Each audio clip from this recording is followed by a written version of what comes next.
Welcome back to What Arty Noobs with General Disturbance. This is an Object 261. It's a Tier 10 Soviet SPG. It's located on the southwest spawn of Nebelburg, and it's under the command of the BassmanFromHell. Well, we don't see grand battles that often in this game. Nebelburg, well, I almost forgot which name it was because there's only really two main maps, Klondike and Nebelburg, which are actually used for the grand battles. As you know, 30 versus 30, that's what it normally is. And that means there's more Arty than usual in the game. In fact, there's 4 Arty on each team in this one. And Bassman, he's in the Object 261, which is based on the IS-7. But instead of having the conventional calibers, it's got an 18cm gun, which is capable of 900 alpha, but it's got a very quick reload, 27 seconds. But it's got a burst radius of 10 meters, which is fairly good compared to other tier 8 or tier 9 Arties. Okay, first targets have come into sight, and they're just other side of the castle at the moment. In fact, he's found a Striv up on the heights, and it looks like he's going to be the recipient of the first shell. Well, he fires one in and doesn't stop to see what happens to it. Again, as I normally say to people, don't do that, because if you do, it ruins the video. People don't like watching a video where you can't see what happens to the shell. I know you want to avoid counter battery, but the thing is that you can always press the W key whilst you're watching what happens to the shell, and you're moving straight away to avoid the counter battery. He dials in on the Leopard. This time round he stays to see, and yes, it's a splash hit for 307, and he moves back from his position. Now, the firing positions are fairly well known in this game for Arty. They tend to be at polar opposites behind each other's cap. So the enemy probably wouldn't have to go too far to look for his tracer, but they won't necessarily get it because there are other Arties around. Oh, that was a direct hit on the E100. A nice shot there. Didn't get much in the way of damage, only 384, but he did get some stun assist on top of that. And the E100's continuing to get smacked. Unfortunately, the stun duration for the Object 261 isn't quite that long, so if he does press his first aid kit, he will get rid of the stun straight away, which they normally do, but obviously the next shot in won't be able to get rid of the stun that easily, and that's when it becomes easier to pick up some stun assist. Now, the other problem, of course, of the Object 261 is the rate of fire and the ammunition load. Yes, it's so quick, it's very easy to run out of ammunition, and so this is one of those curious facts, you know, that wargaming always tends to err in favour of the Soviet tanks and giving them the properties of having lots of shells, especially the 212A, which has 30 shells at the 8-inch caliber, whereas the M53, M55 doesn't have so many. In fact, it's about 20 shells if I remember correctly. But when it comes to the Object 261, they've actually decreased the number of shells, which means that it is entirely possible you can run out of shells during the game. Well, that shell fell short, and he not only stunned the mouse, also the Object 705, so the mouse is having to hide for a while to wait until the stun goes away, and now the 705 is also clear at the same time. He's not moving very much. In fact, he's not moving at all now because he's reckoned that the enemy is not counter batterying at all. Rounds out the 705, lands short again for 109, but the enemy has stunned the Object 705 and the mouse. So it appears the enemy Arty is firing in that direction as well. Over in the middle near the castle, we've got an enemy Object 430U that's just died, and an AMX-13-105 and a TVP T5051. It looks like they're both trying to gain the same firing position. He fired a round in there, and it looks like it hit one of them. And considering both tanks have got very light armour, he's probably earned a lot of credits from that one. So we'll have to see at the end of the game exactly how much he did earn. but he's also having to move quickly between targets because, I'm afraid, enemy targets are getting wiped out as quickly as he selects them. Rounds out the IS-4. Difficult shot. 225. The shell landed just behind him. Okay, up on the heights we've got a Leopard, which is a good sniping tank. There's the TVP. It looks like the shell that he fired in hit the 13105 rather than the TVP, because the 13105's lost a lot of hit points, whereas the TVP has only lost about 35%. So I think he's lining up another shot for that TVP. Yes, good hit, that one. Big hit. And there goes the TVP. The next shot from the T92 HMC finishes him off. So it looks like his fellow Arty are actually following what he's hitting and then taking advantage of it. Or maybe they're selecting the same target based on the same level of threat perceived by Bassman. So great Arty players think alike. They do. They really do. Okay, Conqueror gun carriage spotted in the enemy rear. He's dialing in because he wants that one for sure. Rounds out and direct hit wipes him out. So he's got his first kill. And he's taken an important Arty out of the game. Okay, we've got a Gorilla, which is a very lightly armoured vehicle. In fact, it's virtually no armour at all, because it's basically a Panther tank with a big gun mounted on top of it. A Waffenträger, if you like. And I should actually remark that the gentleman who does Armour Archives, Ed Webster, or Ed Francis, depending on which name you accept, is actually doing a report on the Waffenträgers right now. So it looks like there will be a video coming up in the Armoured Archives on YouTube for the Waffenträgers, the Gorilla 15 and the Waffenträger auf Panzer 4 and the Stier as well, and well, most of the other Waffenträgers that were built during the war or even designed during the war. So I'm looking forward to that report, because that will give a lot of information about how these things were supposed to operate, and some of the SPGs technically count as Waffenträgers as well, especially the Heuschreck, the Grasshopper. Okay, going for the Death Star. He's got 7 rounds left now, so he's less than half of his ammo left. Rounds out the Death Star. Direct hit, 262. Non-penetrating shot, I'm afraid, but it will stun the guy for a little while.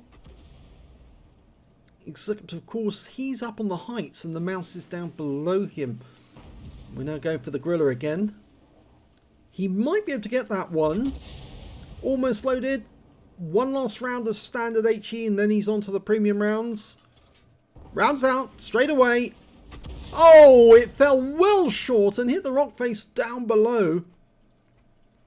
That was not a good one. That was RNG, I'm afraid, because his aim was perfect. Right on top of the Gorilla. But RNG said, no, I'm afraid you're not getting that one. Very unfair. I mean, you rarely see RNG so awfully wildly away from the actual aim point, but I'm afraid recently you've seen a lot of shots where they're not going anywhere near the aim point. Yeah, there's another one there. You see, it's almost outside the aim circle. In fact, it looked like it was outside the reticule. At least 50% of the shots are supposed to fall within that reticule, and most of them are supposed to fall directly around the aim point. But Wargaming, well, they've been making it more and more difficult for Arty to hit the targets by forcing the shells to go all over the shot and land even outside the aim circle altogether. Well, Bassman's using the fact that this thing is a very mobile Arty to actually go to a new position to get in better angles on the enemy. He fires around at the Leopard, it goes long, and that was a premium round, I'm afraid. And we lose the Sheridan. And that Leopard is actually getting quite close here now, so he's almost within view range, but the Leopard's the other side of the hill, so there's a Jaeger between us and that Leopard. But if he goes up onto the heights, he might be able to catch a glimpse of Bassman. So we'll have to watch out. If his sixth sense goes off, he has been seen. He needs to motor quickly. And here comes the Leopard. He's poking. Can he get this one on? Rounds out. Direct hit! 392. That was a good one. And he is changing position now. Only 2 more rounds left. And yet there's 5 minutes left on the battle. He's definitely going to run out of ammo. And the scores are even, which means he can't really cap. He can't go to the other end and sit in the enemy cap to force the conclusion of this game, because he'd have no way of defending himself. So with his 2 remaining shells, he's actually decided to motor to a position where he might be able to get some shots on some of the enemy tanks, or at least be in a position so he can move towards the enemy as soon as he's out of ammo. I also normally actually make a mention of that I'm short on ammo in my text into chat to say 2 rounds left, to let people know that I probably won't be able to help them for much longer, unless of course I'm spotting or capping. Now he's come out of the ground depression just in this corner, and that makes him, well, a little vulnerable, because in order to shoot over that rock he's going to have to pull back a little way. Yep, that's what he's doing. Or is he going to go to a new position?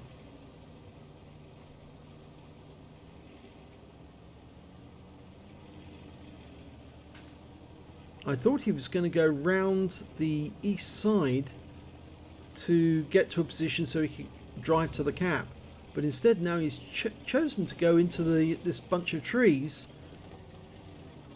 which will provide a little bit of cover. The Patton's moving into the castle grounds. He should be able to see the Centurion Action 10 and the E50, but over on this side we've got the Striv 103. That's the 103B, the Tier 10 Swedish tank destroyer. The M48 hasn't found the E50 yet, or the Centurion, and they should be in sight, but they're not. So they must have relocated. It's useful to have that sort of information. Oh no, they're still there, and he fires around at the Centurion, who has been killed by the M48 Patton. So unfortunately, Bassman's shell actually has no effect whatsoever. But the E50 has been flushed out of his hiding place. He was hiding right next door to the castle, and Bassman only has 1 round left, and now he really needs to tell his teammates, I'm going to be out of ammo very shortly. 2 minutes 30 seconds left on the clock. Unfortunately, the T92 HMC on his team, who actually went to the east, has been wiped out. So he's decided he wants to return to the grid squares where the other Arty are located. Now they might be able to provide some form of cover just in case the enemy does come this way.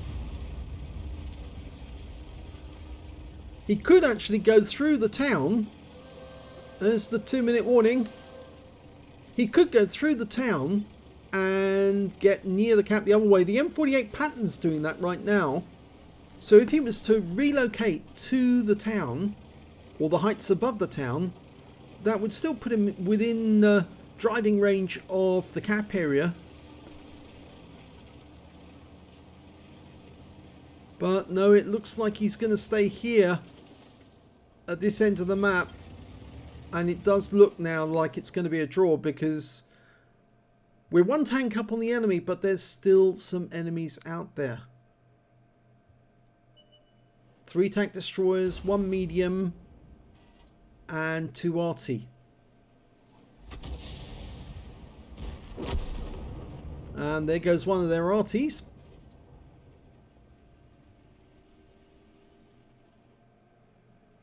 The E50's been seen near the castle. Has he got a shot? Yes, he has. Rounds out. That's his last round, but he makes it count. He got 169 hit points of actual damage and 414 of stun assist. And the E50M is killed, so he got the extra. But the clock's now ticking down, and it looks like this is going to end up a draw. The Death Star's getting close to this position. Found our Jaegeru, and unfortunately now all Bassman can do is sit and watch as the Death Star dies, taken out the game by our Gorilla. but we're still 2 tanks short of getting a victory, and both of the enemies are tank destroyers. A Striv and a Gorilla 15. 15 seconds to go. They're over on the east side of the map. The Patton's moving in, the Striv's moving in. They found the Gorilla. Let's hope. Oh, they've got him. The M48 Patton killed him, but there's 3 seconds, 2, 1, and the time's run out. So it is a draw. So let's have a look at the end of battle stats, and we'll see how well Bassman did. Well, he actually got a first-class tanker in that game. In fact, it's the first time he's had a first-class tanker in the Object 261. He managed to get a Bruiser medal for getting at least 5 critical hits. He got 17 in this one, and a Gore's medal for doing more damage, exceeding 8 times the hit points of his own vehicle, and a Confederate medal as well for hitting more of the enemy than anyone else on his team. And his win rate for the battle was 3,837, which is Super Unicum standard. And amongst tier 10s, that's quite good. So it means he did do a lot of damage, but I guess he did run out of shells. If we look at the team scores, we can see that he actually did manage to get the, I think that's the 3rd highest damage in the game. Top damage was the TVP T5051 with 5,166 hit points. Then came the Leopard 1 on the enemy team with 4,623. And then we got Bassman with 4,383 hit points of damage. But he did have to expend all his shells to get that. When it came to kills, it was Patton who did the best. 6 kills, 2 of those towards the end of the game. 3 of them I think it actually was towards the end of the game. And 3 kills went to the Panzer 7, Panzerkampfwagen 7, and also to the Batchat 155-58 on the enemy team. I'm afraid Bassman only got the 1 kill, but that doesn't really matter. What matters more is that he did help his team by trying to get as many hits on the enemy as possible. When it came to base XP, he actually had the 2nd spot because the M48 Patton was tops with 718, he was 2nd with 588, and then the Leopard 1 got 500 and, oh actually it was the TVP got 573, then it's the Leopard with 553. Bassman fired all 20 rounds in the game, got 8 direct hits, no penetrations, 21 splash, damage of 4,383 hit points, all of it at more than 300 meters. He damaged 13 of the enemy in that game, got 1 kill, so that's a 12 difference, and 2,735 hit points of stun assist off 19 stuns. On a premium count, he earned 67,779 credits, got 6,839 for getting Courageous Resistance. That's for getting an Epic or Battle Hero medal in a losing or a drawn game. And a total of 74,618 credits altogether. And after ammunition resupply, he still made a profit of 8,918 credits in that game. He picked up 2 bonds and 882 XP. 541 for Courageous Resistance, took away 1,423 experience points altogether. He actually likes Grand Battles. He says, I love Grand Battles, but I keep running out of shells. So I totally agree with him that the 261 doesn't really have enough ammo. It really should have 30 shells in its magazine to enable it to keep firing the whole battle long. In fact, actually, if he'd had 30 shells, I think he would have got through at least 25 of them before the battle was up. And after all, the 212A has 30 shells, and they're much bigger shells than the ones that are in the Object 261, albeit that the 212A is based on the KV-220 tank and has a very big casement at the back, but it still puzzles me with why Artys, which traditionally had support vehicles to carry around the shells for them, such as the Hummel, the M12 and the like, actually don't carry as many shells as they should carry, because they normally were equipped with enough shells to keep them firing for an entire battle long. But unfortunately, Wargaming have said, no, we're not going to allow some Artys to fire all battle long. Some of them are going to have to run out of shells midway. And of course, that just causes inconvenience and probably persuades a lot of players to actually select an Arty that can fire the entire battle long. Probably has an even higher caliber, so it has more damage that it can do, but less chance of actually getting a Confederate medal because they're not hitting as many targets as the Object 261 is. So, nice game from Bassman. Pity it was a draw, but there you go. That's what happens in Grand Battles. If you enjoyed that replay, please give this video a like and do subscribe to our channel, please. And thanks for watching.